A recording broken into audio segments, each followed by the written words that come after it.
సెలయేళ్ళు పారుతుంటే ఓ పిల్ల ఎదగులుగుతుండే లోన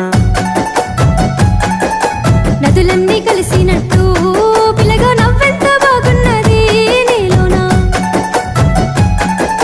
గాజుల సప్పులు గలుగల్లు మోగంగా గజ్జెల పట్టీలు గంతేసి ఆడంగా వరిగడ్డి మోపు ఎత్తి